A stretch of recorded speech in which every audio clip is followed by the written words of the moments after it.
मेरे प्यारे बच्चे, तू क्यों इतना डरता है? क्यों अपने मन में इतना बोझ रखता है? क्या तूने नहीं समझा कि मैं तेरा कभी साथ नहीं छोड़ूंगी? मैं तेरी काली माँ बच्चे, और मेरी छाया तुझ पर हमेशा बनी रहती है। जो तेरे खिलाफ खड़े हैं, ना वो कितने भी चालाक और शक्तिशाली क्यों ना हो, मेरी संतान का कुछ नहीं बिगाड़ सकते। बच्चे, तू मेरी संतान है। जो लोग तुझे गिराने के लिए षड्यंत्र रच रहे हैं, वो अपनी हार की ओर बढ़ रहे हैं।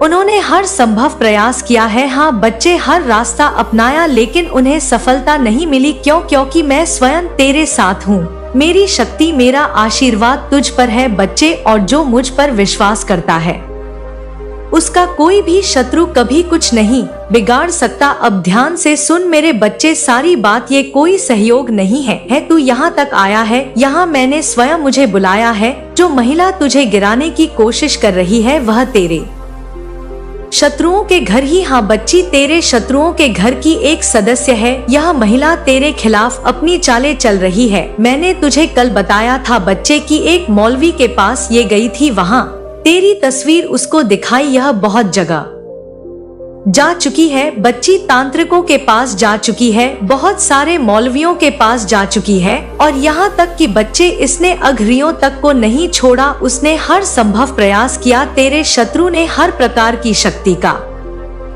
सहारा लिया, लेकिन मेरे बच्चे उनकी सारी कोशिशें विफल हो गई। क्यों? क्योंकि मैं तेरा सहारा हूँ। उनकी शक्ति बच्चे मेरी शक्ति के सामने कमजोर पड़ गई है। मेरे बच्चे, मैं सारी बातें तुझे विस्तार से बताती हूँ। जब मैं महिला तेरी तस्वीर लेकर उस मौलवी के पास गई थी ना, तो उसने सोचा था कि वह आसानी से तेरे बारे में सब कुछ जान लेगा। उसने सोचा कि उसके मुसलमानी मंत्र और शक्तियाँ तेरे रहस्य को उजागर कर देंगी, लेकिन जब उसने तेरी तस्वीर देखी तो बच्चे बे अचंभे में पड़ गया। उसने बहुत प्रयास किया, उसने अपनी किताबों और मंत्रों का सहारा लिया, लेकिन वह तेरे बारे में कुछ भी जान नहीं पाया। बच्चे, ये कौन है? कौन सी शक्ति बच्चे ये इसका साथ दे रही है? ऐसा उस मौलवी ने बच्चे सोचा। यह मेरे मंत्रों से क्यों नहीं प्रभावित हो रहा? यह कौन सा इंसान है जिसकी रक्षा इतनी बड़ी शक्ति कर रही है? मेरे बच्चे, उसने स्वयं ये स्वीकार किया है कि तेरी रक्षा करने वाली शक्ति उसके पीर बाबा से भी बड़ी है। बच्चे, मैं विस्तार से बताती हूँ, क्योंकि जब इस मौलवी से कुछ नहीं बनाना तो उसने उस महिला से कहा कि मैं बड़े पीर बाबा से मिलूंगा, बड़े से बड़े पीर बाबा से, और जो मेरे अंदर समाये हुए हैं उनसे बात करूंगा। वो मुझे सब बता देंगे इस इंसान के बारे में। मेरे बच्चे, वह महिला अकेली नहीं थी, तू सोच रहा है। इसके साथ 2 अन्य सदस्य भी थे। ये दोनों रहस्य मैं तुझे बताना चाहती हूँ। ये दोनों सदस्य भी बच्चे तुझसे ईर्ष्या करते हैं और तेरे खिलाफ षड्यंत्र में उसका साथ दे रहे हैं। उन्होंने भी हर जगह तेरे खिलाफ उपाय कराए हैं। वे तांत्रिकों के पास गए जहां उन्होंने सोचा कि तुझे कमजोर बनाया जा सकता है। उन्होंने अघोरियों तक का सहारा लिया, यह सोचकर कि शायद उनकी काली विद्या तुझ पर असर करेगी, लेकिन बच्ची, हर बार हर जगह उनकी कोशिशें नाकाम हुई। उन्होंने जो भी किया वह सब बेकार गया।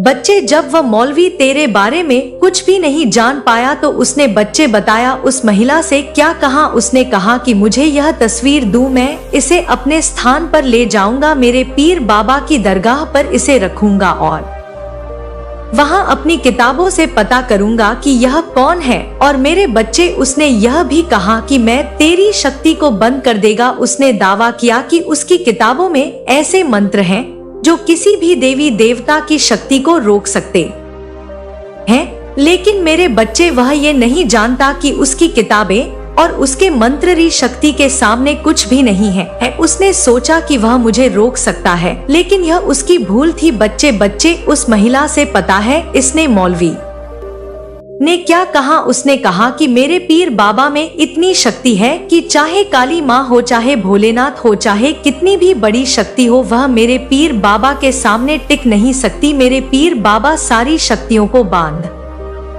देंगे और फिर हम आसानी से जान पाएंगे कि इंसान की सबसे बड़ी कमजोरी क्या है। लेकिन मेरे बच्चे, मैं तेरी काली माँ हूँ, तेरी शक्ति अनंत है। मैं अपने बच्चों की रक्षा के लिए किसी भी हद तक जा सकती हूँ। जो लोग मेरी संतान के खिलाफ षड्यंत्र करते हैं। वे अपनी हार का कारण स्वयं बनते हैं। बच्चे, वह मौलवी जिसने यह दावा किया था कि वह तेरी शक्ति को रोक देगा, अब खुद अंधकार में फंसा हुआ है। बच्ची, उसे समझ नहीं आ रहा कि वह क्या करे।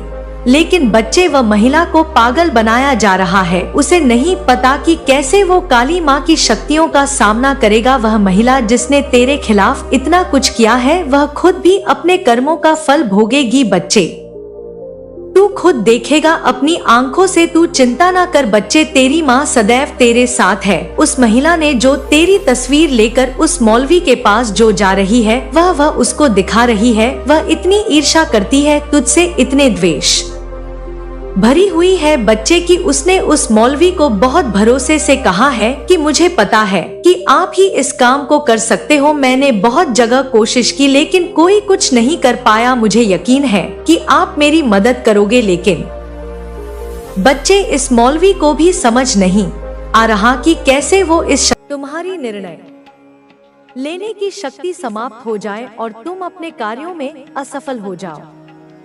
लेकिन मेरे बच्चे, मैं तुम्हारी रक्षा कर रही हूँ। मेरी शक्तियाँ तुम्हें हर बुरी ताकत से बचाने में लगी हुई हैं। यही कारण है कि वह बार बार असफल हो रहा है। मैंने तुम्हें इन चीजों से अवगत कराने का निर्णय इसलिए लिया ताकि तुम आगे से सतर्क रहो और अपनी सुरक्षा स्वयं कर सको। मेरे बच्चे, वह महिला तुम्हारे बहुत करीब है। वह तुम्हारी हर गतिविधि पर नजर रखती है, तुम्हारे खिलाफ षड्यंत्र रचती है और तुम्हें नुकसान पहुंचाने के अवसर खोजती है। तुम उसकी इन चालों से अनजान रहते आए हो, लेकिन अब मैं तुम्हें सावधान करने के लिए आई हूँ। यदि तुम्हें अपनी माता की महिमा और उनकी शक्तियों पर पूर्ण विश्वास है, तो मन में यह निश्चय कर लो कि मैं सदैव तुम्हारी रक्षा करूंगी। मेरे बच्चे, मैं तुम्हारे लिए सर्वोत्तम मार्ग प्रशस्त करूंगी और तुम्हारी सभी परेशानियों को दूर कर दूंगी। तुम्हें बस विश्वास रखना होगा और अपनी माता का आशीर्वाद लेना होगा। मेरे बच्चे, यह समय तुम्हारे लिए परीक्षा की घड़ी है, लेकिन घबराने की आवश्यकता नहीं है। कठिन समय में ही व्यक्ति की वास्तविक शक्ति प्रकट होती है। जब बाधाएं आती हैं, तब मनुष्य के भीतर छिपी हुई क्षमताएं जागृत होती हैं। तुम्हें इस समय अपने मन को स्थिर रखना होगा, क्योंकि यह संकट भी अस्थायी है। जो व्यक्ति धैर्य रखता है और अपनी आस्था बनाए रखता है, उसे कोई भी शक्ति हिला नहीं सकती। मेरे बच्चे, तुम्हारे आसपास जो भी नकारात्मक शक्तियां कार्य कर रही हैं, वे केवल तुम्हें भ्रमित करने के लिए हैं। वे तुम्हारे मन को विचलित करके तुम्हें कमजोर करना चाहती हैं। लेकिन तुम माता के भक्त हो। तुम्हारे मन की स्थिरता ही तुम्हारी सबसे बड़ी शक्ति है। इस शक्ति को कमजोर मत पड़ने दो। जो व्यक्ति मन से हार मान लेता है, वह जीवन की हर लड़ाई हार जाता है।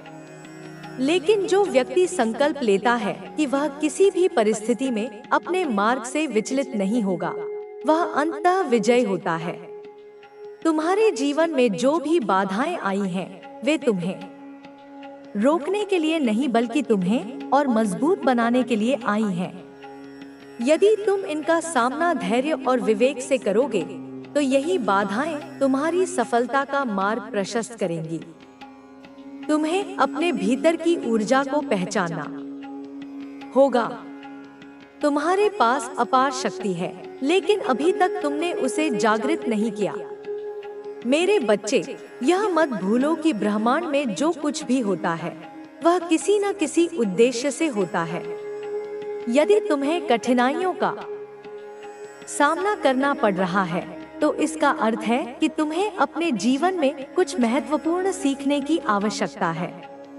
जब तक व्यक्ति सही दिशा में आगे नहीं बढ़ता, तब तक जीवन उसे बार बार संकेत देता है।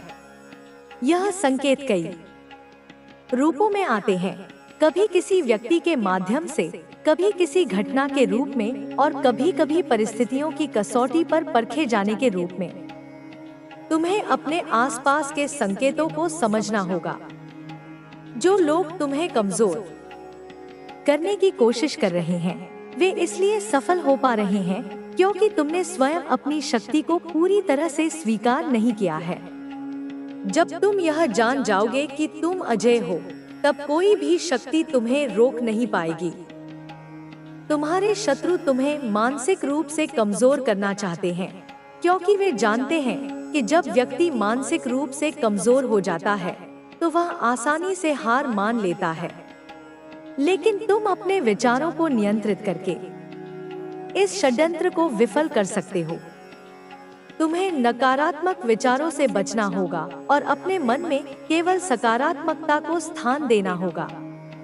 तुम्हें अपनी ऊर्जा को सही दिशा में लगाना होगा। यदि तुम अपने समय और ऊर्जा को व्यर्थ की चिंता में लगाओगे तो तुम्हारी शक्ति कमजोर पड़ जाएगी। लेकिन यदि तुम अपने विचारों को सकारात्मक दिशा में केंद्रित करोगे तो तुम्हारी शक्ति बढ़ती जाएगी। मेरे बच्चे, यह समय तुम्हारे लिए आत्मचिंतन करने का है। तुम्हें यह विचार करना होगा कि तुम अपने जीवन में कहां जा रहे हो, तुम्हारे उद्देश्य क्या है और तुम्हें किस प्रकार आगे बढ़ना है। यह समय तुम्हारे लिए आत्मनिरीक्षण का है, ताकि तुम अपनी आंतरिक शक्ति को पहचान सको। तो तुम्हें खोने से डर गया है, उस खौफ से जो उसने पहले कभी महसूस नहीं किया, क्योंकि पहले तुम हमेशा उपलब्ध थी, हमेशा क्षमा करने को तत्पर। तुमने बहुत प्रार्थना की थी उसके प्रेम के लिए, उसे पाने के लिए। तुमने मंदिरों में सिर झुकाए, मन्नतें मांगी, रातें रोकर गुजारी, पर अब वही प्रार्थना वह करेगा। वह हर उस दर पर जाएगा जहां कभी तुम गई थी। वह भीख मांगेगा भगवान से, उन्हीं शक्तियों से जिनसे तुम गुहार लगाती थी कि तुम उसे एक मौका और दे दो कि समय का पहिया पीछे घूम जाए। उसे अपनी गलतियों का एहसास खुद होने दो मेरे बच्चे। यह यात्रा उसे अकेले ही तय करनी होगी। उसके पापों का प्रायश्चित उसे स्वयं करना होगा। तुम अब उससे सामने से बात मत करना, ना उसे कुछ भी समझाने की कोशिश करना कि वह कहाँ गलत है, कहाँ उसने तुम्हारा अपमान किया, कब उसने तुम्हें नीचा दिखाया, कब उसने तुम्हारी भावनाओं को रौंदा। यह सारी बातें, यह सारे दृश्य उसे खुद अपनी बंद आंखों से देखने होंगे। उसकी अंतरात्मा उसे झकझोरेगी। उसे यह सारी बातें खुद समझनी होंगी, किसी और के बताने से नहीं, बल्कि अपने अनुभव और अपने पश्चाताप की अग्नि में जलकर। तभी वह अपने अंदर स्थायी परिवर्तन ला पाएगा। तभी उसका अहंकार भस्म होगा और प्रेम का अंकुर फूटेगा। कुछ दिनों के अंदर ही, या शायद कुछ सप्ताहों में, जब उसका घमंड पूरी तरह टूट जाएगा, वह तुमसे माफी मांगेगा। और वह माफी केवल शब्दों की नहीं होगी, उसके पूरे अस्तित्व से झलकेगी। और अपनी हर गलती को सुधार कर, अपने सारे वादों को जो उसने कभी किए थे और फिर तोड़ दिए थे, उन्हें पूरा करने की कोशिश करेगा। जान लगाकर कोशिश करेगा। उसे भी पता है, गहराई में कहीं उसने तुम्हें बहुत झूठे सपने दिखाए थे, सुनहरे भविष्य के, अटूट प्रेम के, और तुम अपने भोलेपन में, अपने निस्वार्थ प्रेम में उसकी बातों में आ गए थे। तुमने उन सपनों को अपना मान लिया था, पर अब उसे अपनी सच्चाई को, अपने परिवर्तित हृदय को साबित करना होगा, केवल बातों से नहीं, कर्मों से। हर बार उसने तुम्हें कटघरे में खड़ा किया, जैसे तुम कोई अपराधी हो और वह न्यायाधीश तुमसे सबूत मांगे। कभी तुम्हारे प्रेम का, कि तुम कितना प्रेम करते हो, क्या तुम उसके लिए सब कुछ छोड़ सकते हो। कभी तुम्हारे चरित्र का, तुम्हारी पवित्रता का, तुम्हारी निष्ठा का, कभी तुम्हारी अच्छाई का, कि क्या तुम सच में इतने अच्छे हो या यह केवल दिखावा है। कभी तुम्हारी सच्चाई का, कि क्या तुम जो कहते हो वह सच है।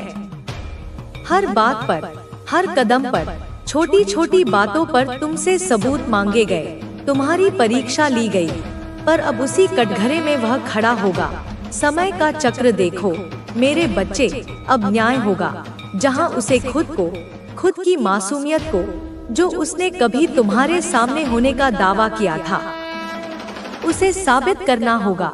उसे यह साबित करना होगा कि वह सच में बदल गया है, कि यह कोई क्षणिक आवेश या तुम्हें वापस पाने की चाल नहीं है। वह कोई दिखावा नहीं कर रहा है और यह इतना आसान नहीं होगा। यह कांटों भरा मार्ग होगा। उसे भी यह पता है। तुम्हारा यकीन जो उसने कांच की तरह तोड़ा था, उसे फिर से जीतना, उन टुकड़ों को जोड़ना इतना आसान नहीं होने वाला है उसके लिए, क्योंकि विश्वास एक बार टूट जाए तो दोबारा जुड़ना बहुत कठिन होता है। पर पहले उसे यह तो एहसास हो कि उसने गलत क्या किया है। उसकी मूल समस्या यही है, क्योंकि वह तो आज भी अपने घमंड में, अपने आत्ममुग्धता में इतना चूर है कि उसे लगता है उसने तो कुछ भी गलत नहीं किया, सब कुछ तुम्हारी गलती थी, या परिस्थितियों का दोष था, या शायद तुम ही अति संवेदनशील थे। तुम्हें कोई बात बुरी लगी और तुम उससे दूर हो गए। तुमने उसे समझाने का, अपना पक्ष रखने का एक मौका भी नहीं दिया। ऐसा वह सोचता है अपनी सुविधा के अनुसार, और जब तक वह तुम्हें गलत समझता रहेगा, जब तक वह अपनी जिम्मेदारी स्वीकार नहीं करेगा, वह इस रिश्ते को कभी ठीक नहीं कर पाएगा, चाहे वह कितनी भी कोशिश कर ले, क्योंकि नींव ही गलत होगी। अगर उसे सच में तुमसे माफी चाहिए, तो अपनी हर गलती के लिए, छोटी से छोटी और बड़ी से बड़ी, हर उस आंसू के लिए जो तुम्हारी आंखों से उसकी वजह से बहा, उसकी आंखों में गहरा सच्चा पछतावा देखना चाहती हूँ मैं। वह पश्चाताप जो आत्मा को शुद्ध करता है। उसने हमेशा सोचा कि तुम उसके पैरों में पड़े रहो, कि तुम उसके आगे पीछे घूमो, उसकी हर जायज बात मानो, उसे तुम्हारे पैरों में पड़कर गिड़गिड़ाकर माफी मांगता हुआ देखना चाहती हूँ मैं, ताकि उसे भी पता चले कि अपमान और तिरस्कार कैसा होता है, ताकि उसका अहंकार चूर चूर हो जाए, और उसके लिए उसे अपने अहम को, अपने उस विशालकाय विकराल घमंड को, जिसने उसके विवेक को ढक रखा है, उसे पीछे छोड़ना ही होगा। उसे उसका त्याग करना ही होगा, जैसे कोई विशैला सर्प अपनी केंचुली त्यागता है। वह रोज मेरे मंदिर में आकर मेरी चौखट पर सिर पटककर मुझसे माफी मांगता है, घंटों रोता है, गिड़गिड़ाता है, मुझसे भीख मांगता है तुम्हें वापस पाने की, तुम्हारी क्षमा की। लेकिन मैं उसे माफ नहीं करूंगी, इतनी आसानी से नहीं, जब तक वह तुमसे, सीधे तुमसे आंखों में आंखें डालकर माफी नहीं मांगता, जब तक वह तुमसे नजरें मिलाकर अपनी हर गलती को, हर उस चोट को जो उसने तुम्हें दी है, स्वीकार नहीं करता और उसे सुधारने का, भविष्य में कभी ना दोहराने का सच्चा हृदय से किया हुआ वादा नहीं करता, तब तक मैं भी उसे माफ नहीं करूंगी। मेरा आशीर्वाद उसके साथ नहीं होगा, क्योंकि उसने दुख तुम्हें दिया है, पीड़ा तुम्हें पहुंचाई है, तो माफी भी उसे तुमसे ही मांगनी पड़ेगी। मैं तो केवल माध्यम हूँ, साक्षी हूँ, और उसके लिए उसे अपने ईगो को, अपने उस शैतान रूपी अहंकार को पीछे छोड़ना ही होगा, कुचलना ही होगा, अगर वह सच में तुम्हें अपने जीवन में वापस लाना चाहता है। अगर वह सच में उस प्रेम को पुनः जीवित करना चाहता है जिसे उसने स्वयं मारा था, तो उसे अपनी सच्चाई, अपनी निष्ठा, अपने परिवर्तन को साबित करनी होगी, और इस बार कदम उसे उठाना होगा तुम्हारी तरफ, नंगे पांव, कांटों भरे रास्ते पर चलकर। इस बार उसे खुद को सही साबित करना होगा, तुम्हारे विश्वास के योग्य साबित करना होगा, तभी उसे वह माफी मिलेगी जिसका वह हकदार शायद अब बनने की कोशिश कर रहा है। लेकिन इस बार मेरे बच्चे, यह याद रखना, अब फैसला तुम्हारे हाथ में है, पूरी तरह से तुम्हारे हाथ में। हर बार तुमने झुककर, समझौता करके इस रिश्ते को संभाला, अपनी इच्छाओं का दमन करके, अपने स्वाभिमान को ताक पर रखकर, हर बार तुमने उसकी गलतियों को, उसकी नादानियों को, या जानबूझकर की गई शरारतों को नजरअंदाज किया, यह सोचकर कि प्रेम में यह सब चलता है। लेकिन प्रेम एक तरफा बोझ नहीं होता। कोई भी पुरुष नहीं मार सकता। उसकी शक्ति ने धरती, आकाश और पाताल में तबाही मचा रखी थी। देवताओं ने मिलकर मेरी आराधना की और मेरी शक्ति का आह्वान किया। जब मैंने उनकी प्रार्थना सुनी तो मैं तुरंत युद्ध के लिए तैयार हो गई। मैंने महिषासुर के सामने अपने चंद्रघंटा रूप के प्रकट होकर उसे ललकारा। वह मुझे देखकर हंसा और मेरी शक्ति को कमाका, पर मेरे बच्चे उसे यह नहीं पता था कि मैं माँ दुर्गा का वह रूप हूँ जो शांति और प्रेम के साथ साथ युद्ध की हुई देवी है। मैंने अपनी तलवार उठाई और युद्ध भूमि में प्रवेश किया। महिषासुर ने अपने मायावी शक्तियों से मुझे रोकने की कोशिश की, पर मेरी घंटा की ध्वनि से उसकी सारी मायावी शक्तियां समाप्त हो गई। यह युद्ध कई दिनों तक चला मेरे बच्चे, पर अंत में मैंने महिषासुर का संहार कर दिया। यह मेरे साहस, धैर्य और शांति का प्रतीक है। इस युद्ध ने यह सिद्ध किया कि चाहे कितनी भी बड़ी चुनौती क्यों ना हो, जब व्यक्ति अपनी शांति और संकल्प को डोट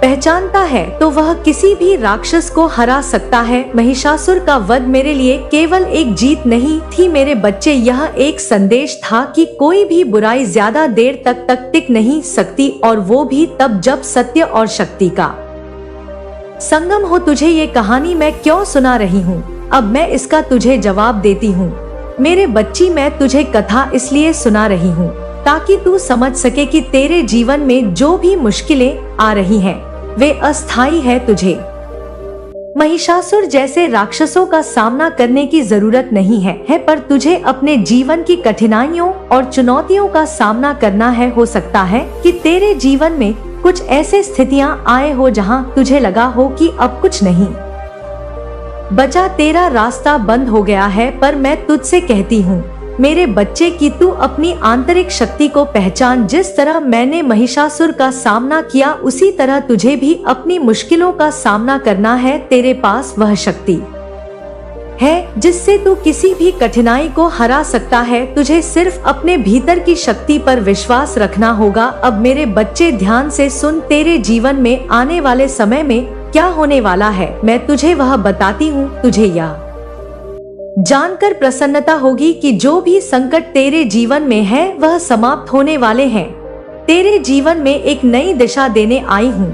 मैं तेरे सामने कई ऐसे मौके आएंगे जो तुझे उन सभी बाधाओं से निकाल देंगे जिनसे तू इस समय जुड़ा हुआ है मेरे बच्चे और जूझ रहा है। तू अकेला नहीं है मेरे बच्चे, मेरी कृपा तेरे साथ है। अब सुन मेरे बच्चे, तू कभी भी अपने आप को अकेला मत समझना। मैं सदा तेरे साथ हूँ। जब भी तुझे लगे कि तेरे सामने कोई बड़ी चुनौती खड़ी है, जब तू बस मेरा ध्यान कर, मैं तेरे भीतर से तेरी शक्ति को जागृत करूंगी। तू मेरे घंटे की ध्वनि को सुनेगा जो तुझे साहस और शांति देगी। मैं तुझसे यह वादा करती हूँ मेरे बच्चे कि जो भी तू अपने जीवन में प्रयास करेगा वह सफल होगा। तुझे बस धैर्य रखना है और विश्वास रखना है। तेरा यह विश्वास तुझे हर बाधा से बाहर निकालेगा। मेरे बच्चे, तेरे परिवार भी मेरी कृपा से सुरक्षित रहेगा। तेरे परिवार के सभी सदस्य सुख और समृद्धि का अनुभव करेंगे। मेरे बच्चे, अब मैं तुझे सावधानियां बता देती हूँ,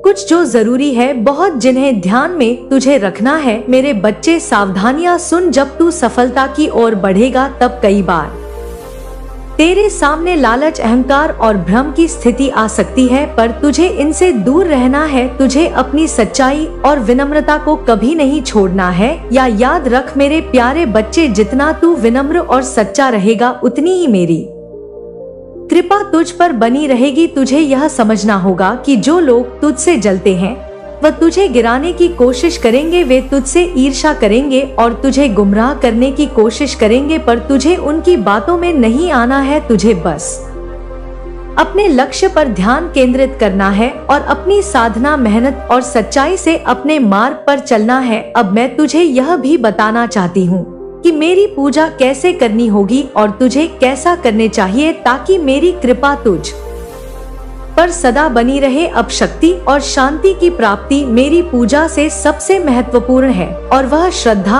और विश्वास। जब तू मेरी पूजा करता है तब तुझे अपनी सारी चिंताएं और भय मुझ पर छोड़ देने चाहिए। मैं तुझे हमेशा मार्गदर्शन दूंगी। मेरी पूजा के दौरान घंटे की ध्वनि का महत्व है। जब तू घंटा बजाकर मेरी आराधना करेगा तब उस ध्वनि से तुझे मानसिक शांति मिलेगी और तेरा मन साफ हो जाएगा। मेरे बच्चे तुझे सुबह के